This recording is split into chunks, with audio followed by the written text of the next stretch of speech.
Ekaro, Koiki Media bringing the world closer to your doorstep. Live now in Shagam. And here we have Ejokilo Koinsa. Owoyemi Akindele lórúkọ mi.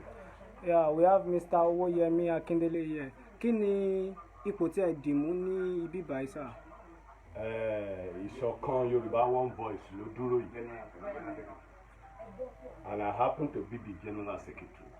Okay, sir. Thank you very much, sir. Kí lẹ ní láti sọ fún àwọn ọmọ Yorùbá lókè tí wọ́n ń wò wá ní everywhere in the world right now? Kí lẹ ní láti sọ fún wọn? Àsìkò ti tó fún Yorùbá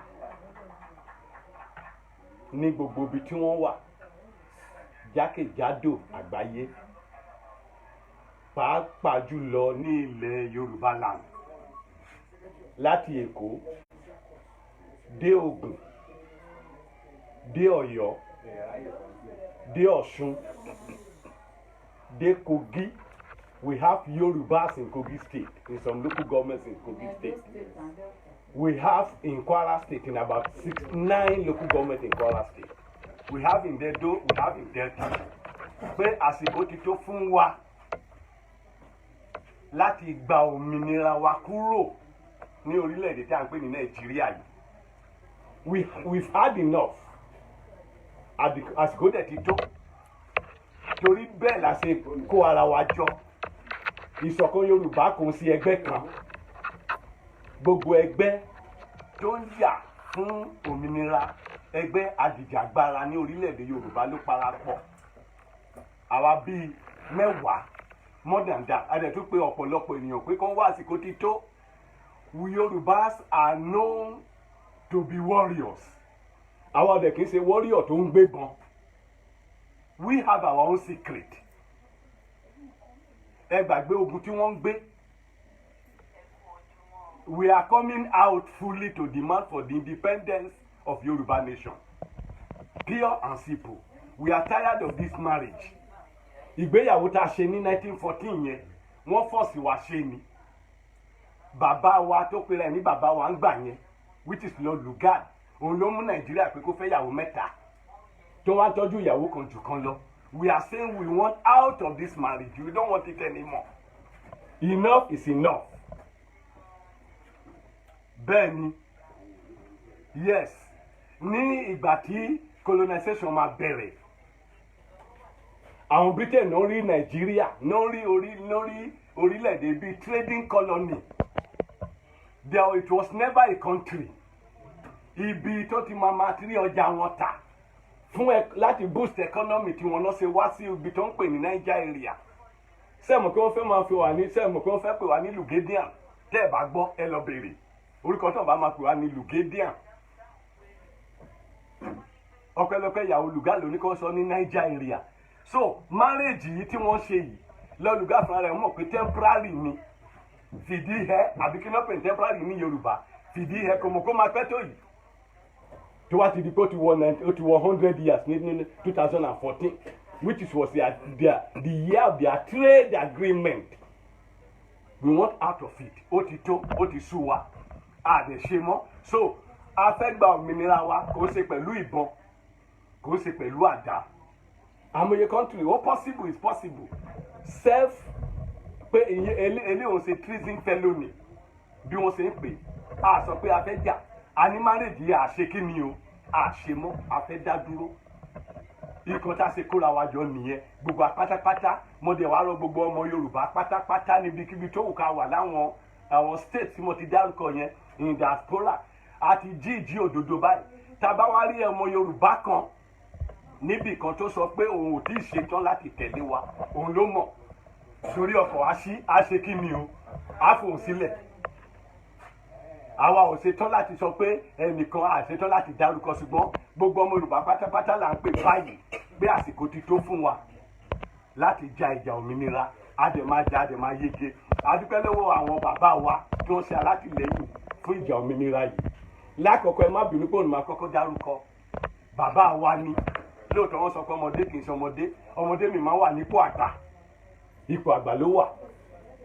Chief Sunday Adéyẹmọ, Aka Sunday Igboho, gbogbo tó ń halẹ̀ mọ́ wa pé ká má jáde àti jáde o òun náà lẹ́rí ìyá ti jáde already ẹ pàdé wa ẹ kó bọ̀ ẹ máa kó gbẹ̀bọ̀ ẹ pa aṣọ yín kò sí ètò kan torí àwa ò ní kó bọ̀ àwa ò kó bọ̀ àkàdá ikọ̀ tá a jáde fún ni wípé a fẹ́ Nàìjíríà mọ́ a fẹ́ republic wa we want Odùduwà republic so adúgbò pé gbogbo wọn ṣe ń halẹ̀ mọ́ bàbá yẹn kò gbà torí ọmọ Oòduà ni adúpẹ́ pé fún aṣíwájú tí wọ́n jẹ́ fún wa a kí wọn ikú ò ní pa wọn lágbára Ọlọ́run kò sí kan tá a ṣe wọn gbogbo ẹ tó bá sọ pé òun wá ìṣubú wọn òfin ara ẹ̀ ló máa ṣubú lágbára Ọlọ́run bó ṣe máa rí nìyẹn adúpẹ́ lọ́wọ́ àwọn ọba wa tó ṣàlátìlẹ́yìn fún wa gbogbo ọba Yorùbá pápá tó ṣàlátìlẹ́yìn fún wa mo kí wọn mo dẹ̀ kí ibà wa Ààrẹ Ọ̀nà Kakanfò of Yorùbá land Ìbà Gani Adams àwọn aṣíwájú ta ní nìyẹn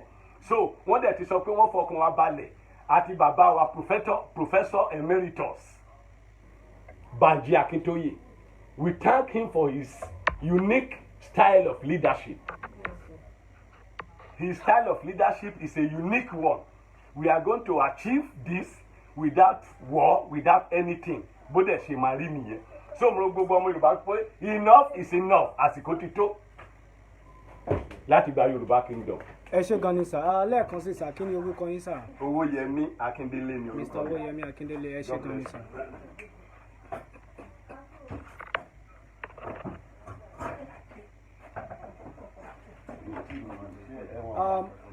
lẹ́ẹ̀kan sí Koiki Media bringing the world closer to your doorstep. Màmá wa kí ni orúkọ yín mà. orúkọ tèmi ni Yèyé Simisade ọmọ kúkú aya Ọ̀nàyẹlé ọmọ bíbí inú ìlú Ìjẹ̀bú Òde. ẹ ṣé gan ni mà ipò wo lẹ dì mú ní ibi báyìí mà. níbí báyìí ẹgbẹ́ oríṣiríṣi ló wà gbogbo àwa táwa bí àwa represent ẹgbẹ́ kọ̀ọ̀kan ni so èmi jẹ́ bí adarí àwọn obìnrin nínú ìlú. lórí ọ̀rọ̀ amalgamation 1914 tí à ń sọ̀rọ̀ nípa yìí pẹ̀lú October 1st rally tí kìí ṣe protest kí ni ẹ ní láti sọ nípa ẹ̀ mà. bí ọgbọ́n ọmọdé tèmi kí la fẹ́ sọ ju wípé káwa Yorùbá kí gbogbo wa kátúyáyá ká bọ́ síta ká fi ẹ̀dùn ọkàn wa wọ̀n wípé ó ti tó gẹ́ báwo lóyìnbó ṣe máa ń sọ pé enough is enough ká sọ pé ó ti tó gẹ́ tí tó gẹ́ wa ta fẹ́ lọ ṣe ká jáde pẹ̀lú wọ́rọ́wọ́ pẹ̀lú sùúrù kò sí jà kò sí wàhálà àbáyọ ọmọ Yorùbá kì í ṣojú o ẹ má ṣì mí gbọ́ o ọmọ Yorùbá wọ́n ní tó bá lé ewúrẹ́ títí àwọn lé àgbẹ̀ títí tó bá lè kògiri aṣíjú padà o ṣùgbọ́n ibi jáde ta fẹ́ jáde ní wọ́rọ́wọ́ láti sọ fáwọn èèyàn wa wípé ó ti tó gẹ́ ká dá dúró ìyà gbọ́dọ̀ jẹ wá mọ́ mò ń sọ ọ̀rọ̀ kan lẹ́ẹ̀kan mo ní ó yẹ kí a ti dá dúró òmìnira la fẹ́ ìṣe omi ìnira inú ìta wà yìí omi ìnira ní kò sí èmi ò rí àwọn ọmọ Yorùbá díẹ̀díẹ̀ wá àwọn tó lè sọ pé ara tu àwọn ṣùgbọ́n ó kó àwọn ọmọ Yorùbá tá a bá ní 98 ara ò tù wá kọ́nà jẹ́ kára tù wá bí ara ṣe máa tù wá òun là ń wá báwo ni a ṣe máa ní gbogbo nǹkan ọmọ elépo ìyá wa máa lọ fọ̀gbọ́ epo a máa répo tó lè répo ọmọ olóúnjẹ ọmọ aláṣọ òráṣọ wò ó dá lákìsà ọmọ olóúnjẹ ebi ń pa á Ọlọ́run ò dẹ̀ ṣe bẹ́ẹ̀ fún wa Ọlọ́run ti fún wa ní gbogbo nǹkan tá a ní láti lè dúró ẹ má ṣì mí gbọ́ àwa Yorùbá a nífẹ̀ẹ́ ènìyàn a nífẹ̀ẹ́ àlejò mi ò rò pé ilẹ̀ kan wà nílẹ̀ àgbáyé tó lè boast of hospitality more than the Yoruba people. We accommodate people and people see this thing as I don't know, some people see it as cowardice. We are no cowards, Ali. We are not cowards.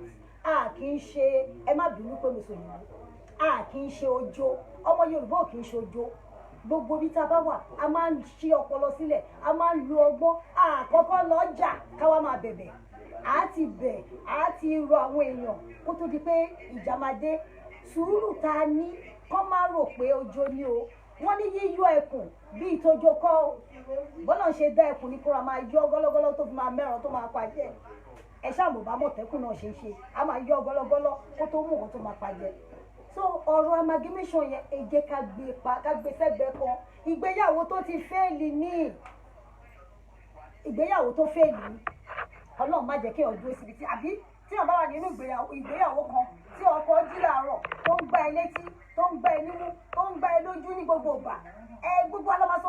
náà pé kíyàwó náà máa lọ ṣùgbọ́n inú ìyàwó tá a ti wá wà yìí àti ẹ̀rí gbòmù mi ì tẹ̀ rò pé ìyàwó ni wá pàápàá ṣé ìyàwó làwọn Yorùbá pàápàá bí àlè torí àwọn ọkùnrin tó ń yàlè gan wọ́n ń ṣe àwọn àlè wọn dáadáa ju bí ìlú ilẹ̀ Nàìjíríà bó ṣe ń ṣe àwa Yorùbá ìyẹn la sọ pé ó ti tó gẹ́ káwa Yorùbá ká dá dúró ká máa ṣe àkóso fúnra wa kí ọkàn wa kó balẹ̀ kí a máa ṣe gbogbo nǹkan kó máa lọ ní mẹ̀lọmẹ̀lọ ẹ wo ọgbọ́n tí bàbá Awólọ́wọ̀ ń lò nígbà tí bàbá Awólọ́wọ̀ wà láyé ẹ wo ọgbọ́n tí àwọn tó jẹ́ tiwọn tọ́jọ́ ń lò ẹ wá wo nǹkan tí àwọn bàbá yìí ṣe ẹ wo nǹkan tó ṣe sílẹ̀ ní orúkọ Yorùbá èwo ló ń jẹ́ orúkọ Yorùbá mọ́ o ẹ bá mi sọ o kò sí ìtọ́jú orúkọ Yorùbá mọ́ gbogbo ẹ̀ wọ́n ti fún wọn lórúkọ àjòjì nílẹ̀ àjòjì ṣé nílẹ̀ àjòjì la wà ní nílẹ̀ bàbá wa orúkọ àjòjì là ń gbé ẹ wo Murtala Muhammed ẹ̀kọ́ orúkọ àjòjì stock exchange wa ó ti di orúkọ àjòjì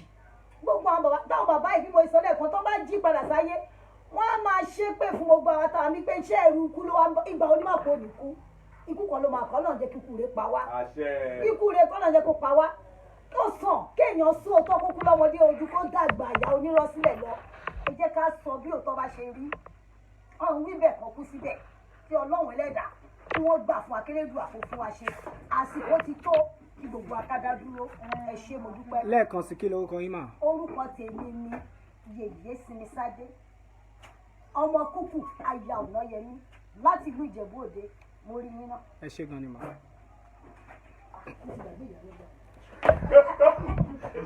lẹ́ẹ̀kan sí Koiki Media bringing the world closer to your doorstep. A wà live ní ìlú Ṣàgámù báyìí fún press conference tí ó dá lórí failed marriage tí ó jẹ́ nípa amalgamation Nàìjíríà tí ó jẹ́ 1914. àwọn èèyàn wa pàápàá jùlọ àwọn ọmọ Odùduwà òtítọ́ àti lódodo wọ́n ní pé àwọn ò fẹ́ ìgbéyàwó ìmọ̀ so bàbá wa wà wájú wa báyìí bàbá kí ni orúkọ yín sà. orúkọ mi ni Mukaila Popola. Mr. Mukaila Popola gẹ́gẹ́ bí ọ̀rọ̀ tí a ti ní sílẹ̀ tẹ́lẹ̀ kí lẹ ní láti sọ nípa ọ̀rọ̀ tí ó wà nílẹ̀ sà.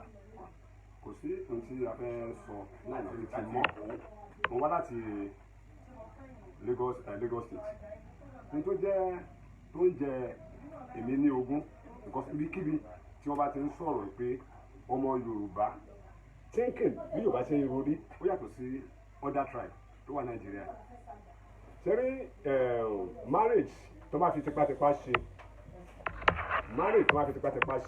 ó sì máa ń rí ni because inú mi dùn mo lọ ẹ̀kan ni mo dé làwùsárì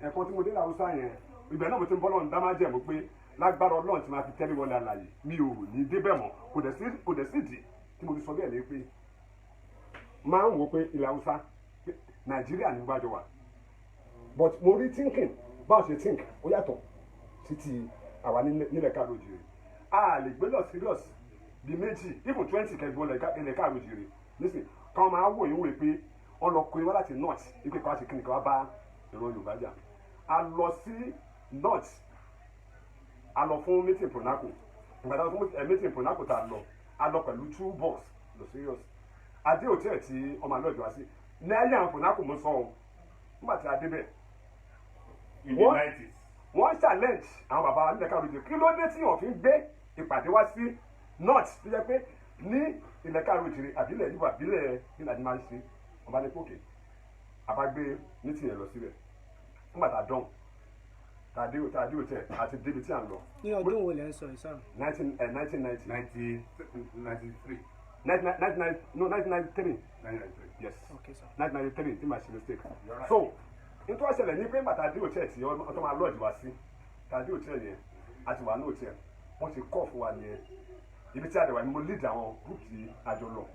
The next time I gbọ́ ni pé wọ́n ní ká wà tá láti pé ká má ti fi taratara jókòó nù hòtẹ́ẹ̀lì mo ní kí ló ṣẹlẹ̀ wọ́n ní all those Hausa people wípé wọ́n kó wá láti ilẹ̀ káàró òjìrì àti ilẹ̀ Ìgbò àti àwọn ìgbésù tó ní ká bá wọn jà pẹ̀lú lọ́sílọ́sì méjì ṣíṣẹ̀ṣẹ̀ wà nù yẹn kí bọ́ọ̀sì méjì kó wá even ordinarily local government kan kí bọ́ọ̀sì méjì wá láti wá ìdílé rẹ̀ so possible fún ọmọkùnrin sí tíǹkì pé ṣé nàìjíríà náà la wà yìí at the end of the day ohun tó kọ bí 1.5 hours ni wọ́n ṣàlàyé fún wa pé wọ́n ti lọ bá àwọn olórí wa ṣe kí wọ́n sọ̀rọ̀ máa gbé so automatically nísìn káyọ̀ bá wọn ṣe kí wọ́n sọ̀rọ̀ láìfọ̀ àtàwá sí ìbáyìí láìfọ̀ àwà sí kìnìún láìfọ̀ àwà dẹ̀njà because àmọ́kọ̀ tó lè ṣẹlẹ̀ ní ọjọ́ yẹn bẹ̀tẹ̀ àdúpẹ́lẹ́ ọlọ́run pé mo ní orí ọ̀fẹ́ wọ́n ní ọmọ tí lẹ́gbẹ̀ẹ́ bá kú lọ sí ó máa kó padà ní gbogbo alọ́rẹ̀ àbọ̀rẹ̀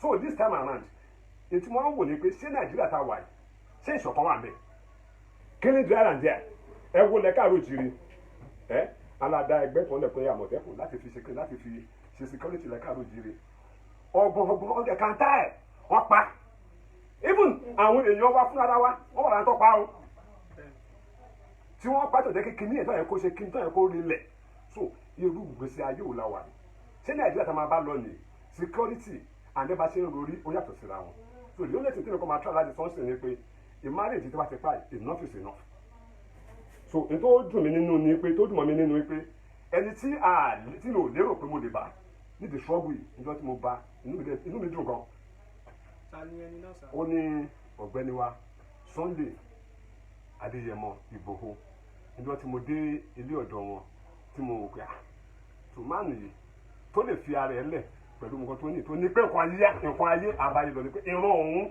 lòun jà fún so that very day mo ti commit ara mi sí pé àní ilé àjọmọ̀jà alájàyè ni mo dẹ̀ nígbà pé lágbára Ọlọ́run ọmọlẹ́ka àròjìrì ní kú sọ́nà bí èéfín ìtafẹ́ ṣe àṣẹ ní àṣeyè lágbára tó nílé ayé. àmín àṣẹ.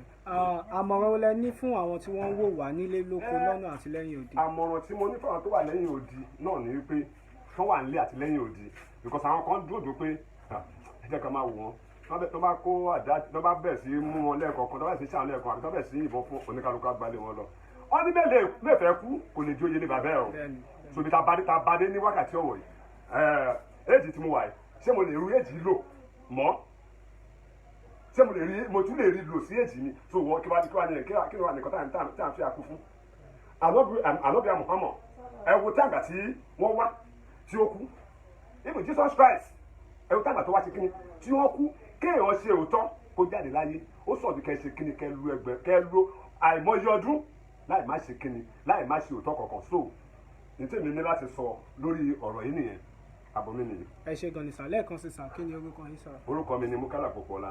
ẹ ṣe gan ni sà.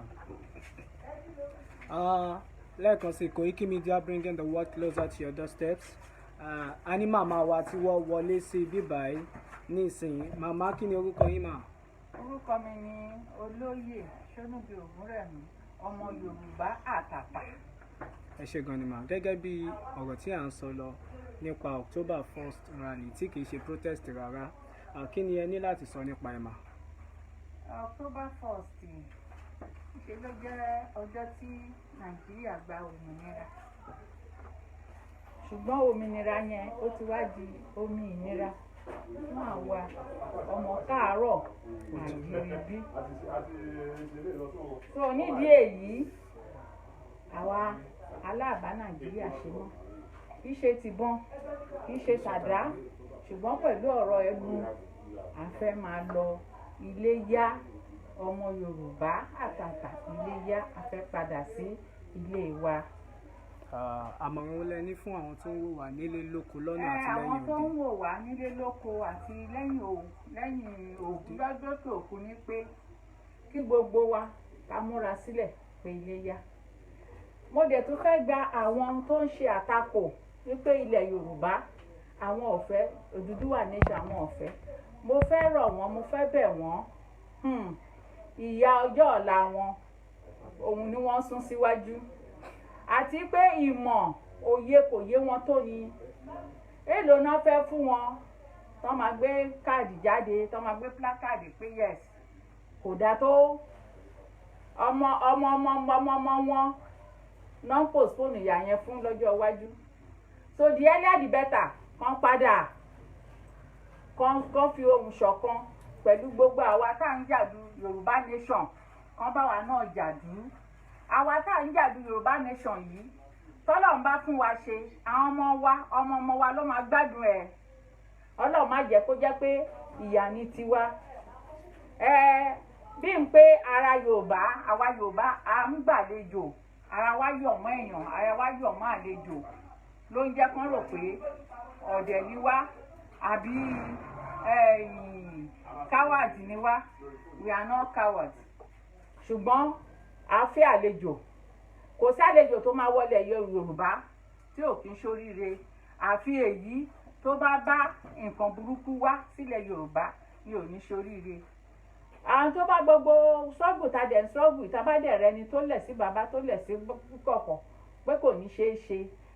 O á ṣe lójú ẹ̀ á ṣe lójú ẹ̀ ṣùgbọ́n ìgbà tí adùn ẹ̀ bá máa dé kò ní sí lórí ilẹ̀ alààyè.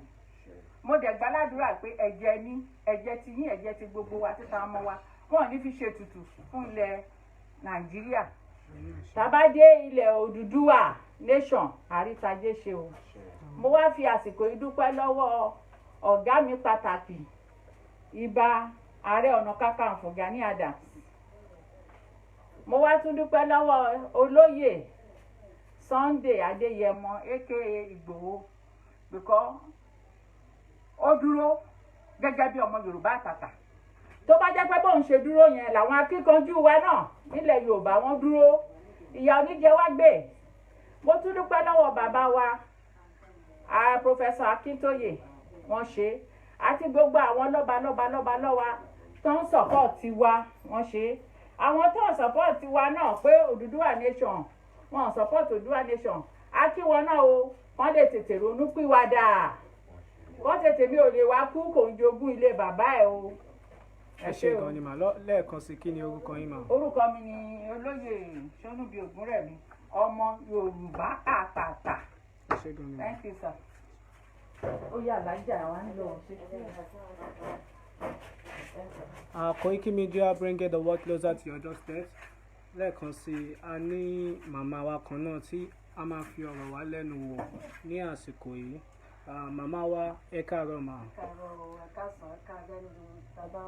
Ẹ ṣé mà kí ni orúkọ yín mà? Orúkọ mi ni Khadijat Taiwo Jagun ọmọ Bánjọ nígboro Ṣàgámù. Ẹ ṣé mà. Gẹ́gẹ́ bí àwọn èèyàn wa tí wọ́n ń wò wá káàkiri orílẹ̀-èdè pẹ̀lú ní òkè òkun àti wípé ọ̀rọ̀ tí à ń sọ lọ tẹ́lẹ̀tẹ́lẹ̀ kí lẹ rí sí 1914 amalgamation pàápàá jùlọ October 1st rally tí a fẹ́ ṣe. Àkọ́kọ́ àwọn tá a jẹ́ ọmọ Yorùbá èmi máa ń rí fàásì ọ̀rọ̀ tí bàbá Awólọ́wọ̀ sọ fún wa nígbà ayé wọn. Fúnra ara yín lẹ máa jà fún ẹ̀tọ́ yín. Gbogbo àwọn Yorùbá nìsín wọ́n ti dìde láti jà fún ẹ̀tọ́ wọn. Rálì tí wọ́n fẹ́ ṣe ní October 1st wọ́n fẹ́ ṣe rálì wọ́ọ́rọ́wọ́ ni wọn ò bẹ́ẹ̀ nìkan kan jà wọ́n dẹ̀ fẹ́ ṣe throughout of the whole world.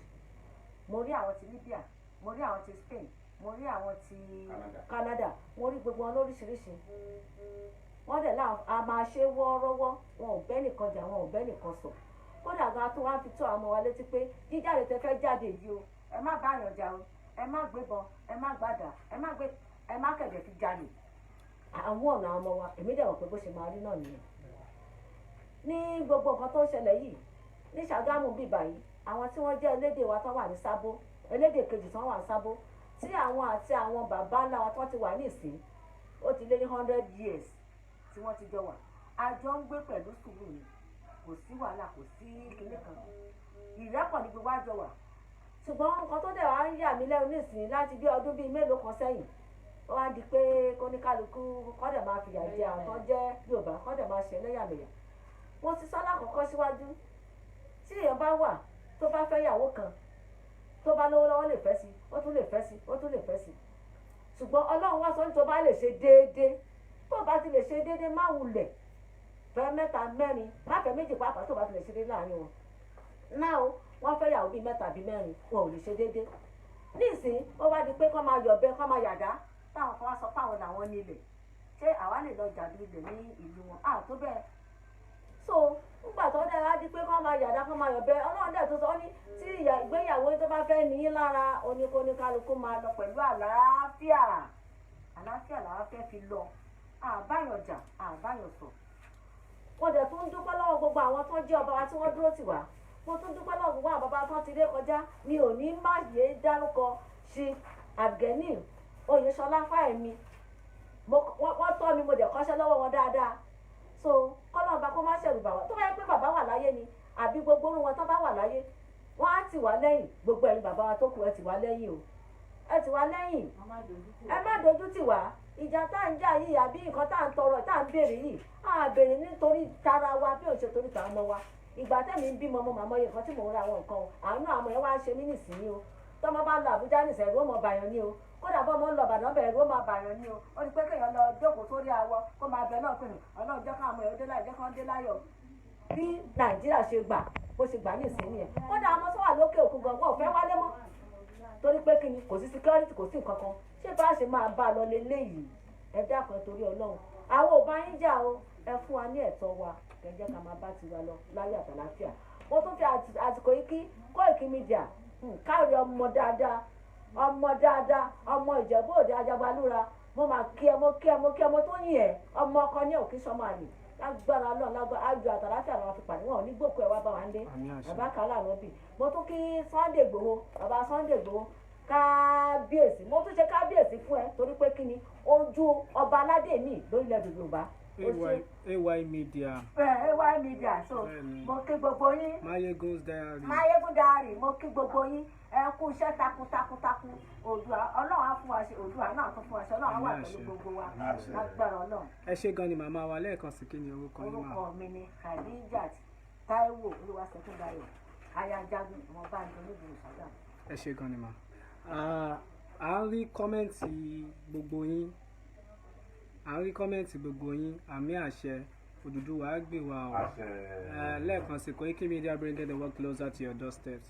a ní ẹ̀gbọ́n wa ń bìbà iná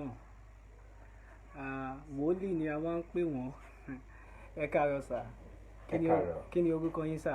orúkọ mi ni Prophet Ògúnyẹmí SA tí gbogbo yín mọ̀ mí sí Ẹ̀rí Olúwa. Prophet Ẹ̀rí Olúwa gẹ́gẹ́ bí ọ̀dọ́ tí ẹ jẹ́ kí àmọ̀ràn wo lẹ ní fún àwọn ọ̀dọ́ tí wọ́n ń wò wá nílé lóko àti ní òkè òkun. ẹ ṣé o ọ̀pọ̀lọpọ̀ ọmọ Yorùbá tí mo ti máa ń bá pàdé ní mídíà tẹ́lẹ̀tẹ́lẹ̀ wọ́n jẹ́ ọ̀lẹ bọ́n ní sinmi dàbí ni pé a kì í ṣọ̀lẹ mọ́ àṣìkà sí èmi ni mo kéré jù nígbà tàbí lè ní mo hàn everybody ṣùgbọ́n gbogbo ọmọ Yorùbá kùtù òjíire tọ́wọ́ àlẹ́yìn kùlé nínú ilé nígboro anywhere yóò ń kó lè wà nínú abẹ́ òrùlé yìí jáde síta. You should do what your elders are doing. You don't want to be a coward and you don't have to die a coward. Oh, fẹ́ jọlẹ̀ kó yẹ kó kú lọ́lẹ̀ jáde kó wá support ilẹ̀ rẹ.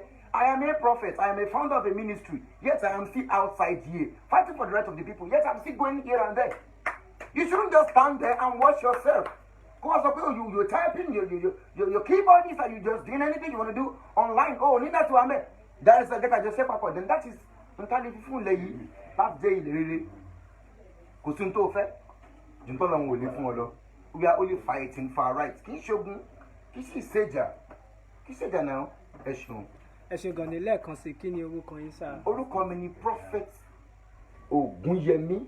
You can hear that name. Ògúnyẹmí. Ọmọ Yorùbá ni mí o. SA from Ogun State. Ẹ̀rí Olúwa làwọn ènìyàn ń pè mí. The founder of TGGPM, the Glory of God Prophetic Ministry. I am here outside and I will do it. Ẹ ṣeun. ẹ ṣé gan ni sà. fún gbogbo ẹ̀yin tí ẹ ń wò wá a dúpẹ́ lọ́wọ́ yín gan. ẹ ṣé fún àkókò yín àti data yín tí ẹ fi ń wò wá náà a ò ní ṣe lásán. a ní bàbá wa ń bíbá iná ẹ káàárọ̀ bàbá wa. ẹ káàárọ̀. kí ni orúkọ yín sà. èmi ni Ọníwùnwà Ọlọ́runṣọ́ Patrick láti Ìtàbà Kogi State. ẹ ṣé gan ni sà.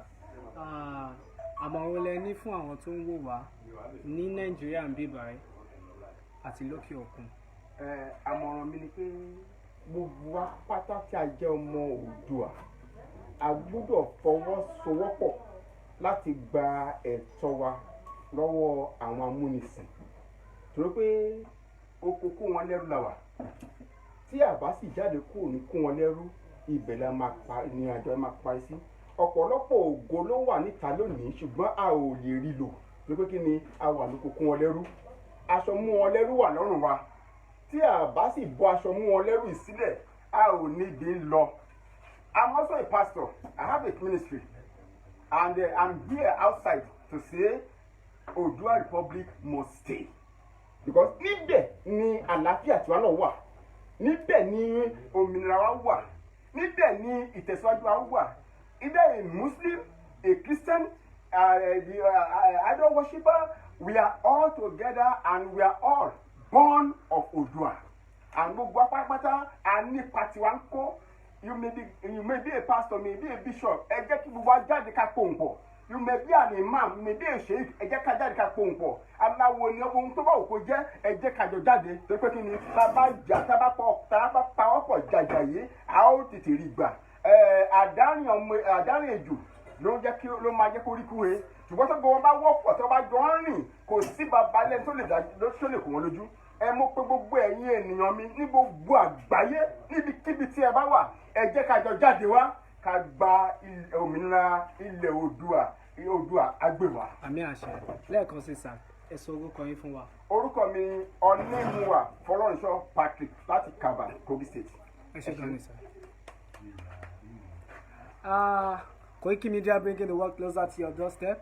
A lérò pé ẹ̀ ń gbádùn wa láti ìlú Ṣàgámù ní bíbáyìí tí a ti ń ṣe ètò yìí.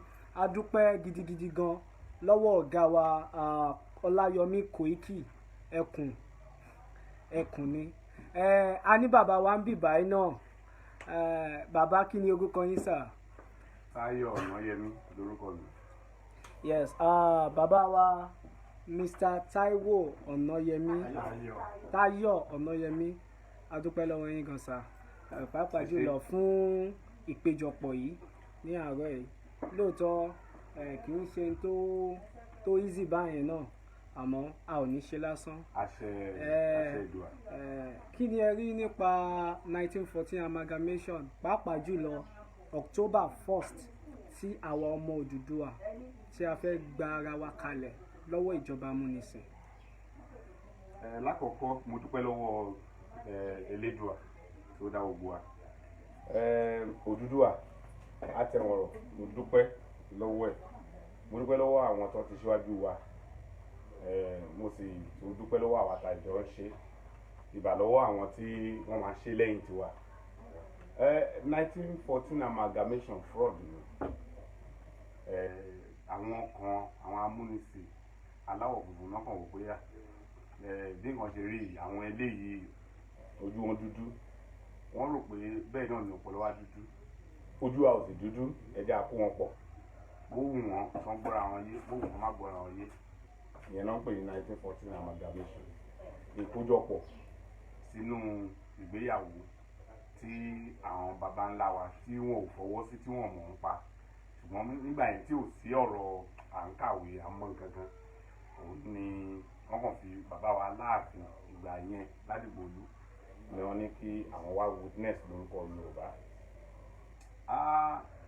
Láti ìgbà yẹn gbogbo àwọn kan tí a ti ní tẹ́lẹ̀tẹ́lẹ̀ tí a lè pè ní pride ní wọn mọ́ nígbà tí à ń kú nínú frying pan tá à ń lọ sínú fire ni eléyìí ò pé wa ìgbéyàwó yẹn kò pé wa rí wípé ìyàwó kan ló ń jẹun tó ń sanra tó ń dán tó ń fọwọ́ halẹ̀ tó ń fẹsẹ̀ halẹ̀ ìyàwó tàwa tá a jẹ́ Yorùbá ọmọ Odùduwà ọmọlúàbí àwa ń rù àwo ò rọ́wọ́ fi dilẹ̀ ìjókòó tá a jókòó lé gan wọn ní a gbọ́dọ̀ dìde ńbẹ̀ tá a bá dìde àwọn á gbé ìjókòó àwọn á sọ sínú iná àwa gan fúnra wa a ti gbọ́dọ̀ sọ̀rọ̀ irú ìgbéyàwó bẹ́ẹ̀ àwọn ò fẹ́ mọ́.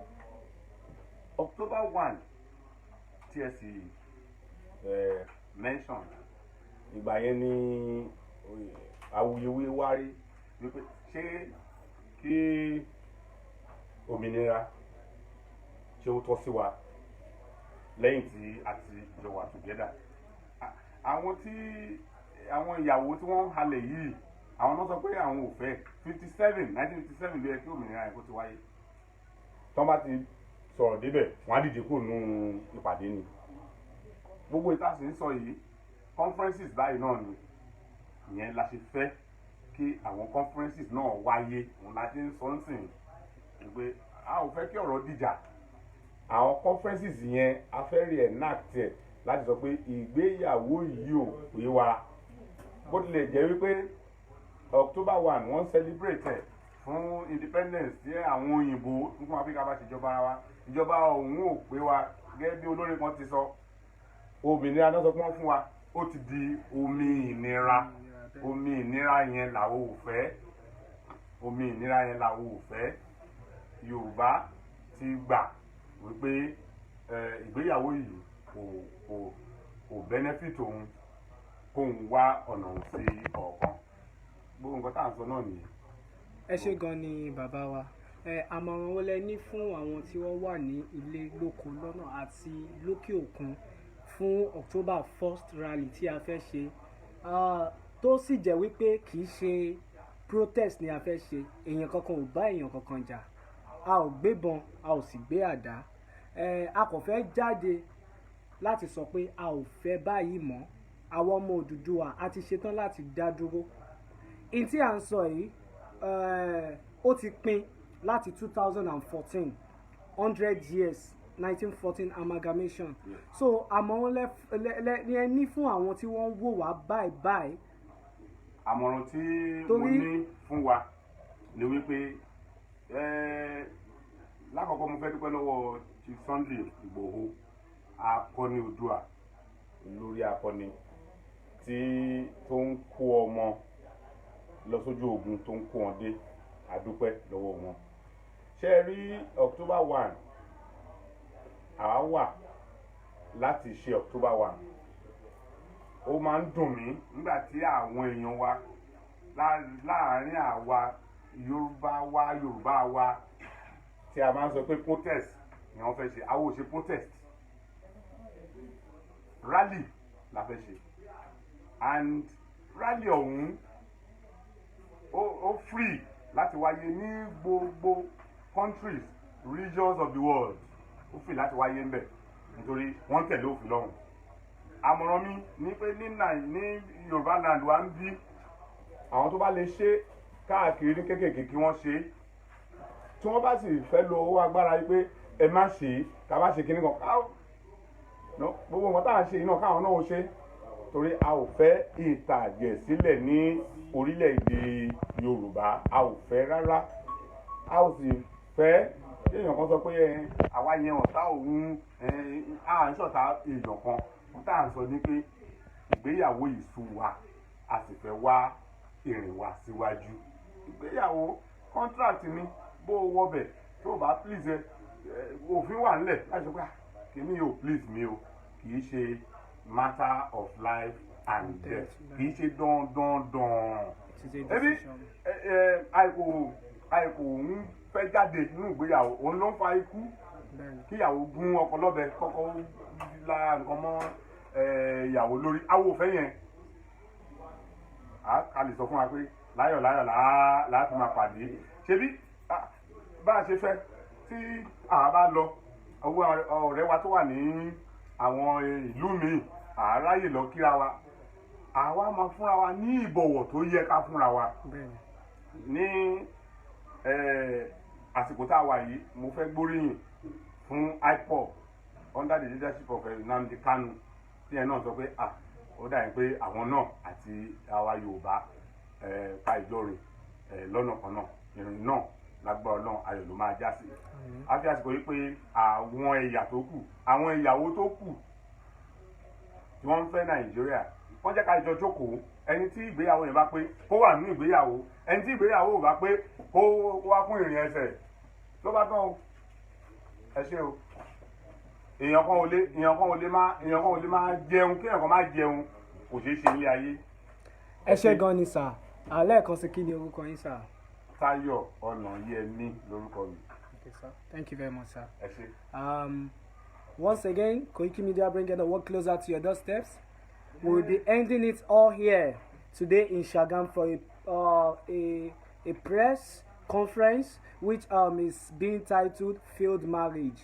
Àwọn ọmọ Yorùbá pàápàá jùlọ àwọn ọmọ Odùduwà a ò fẹ́ mọ́ ìgbéyàwó yìí kò ṣe nǹkan gidi fún wa, kò ṣe nǹkan tó dára fún wa, a ò dẹ̀ fẹ́ kú sínú ẹ̀.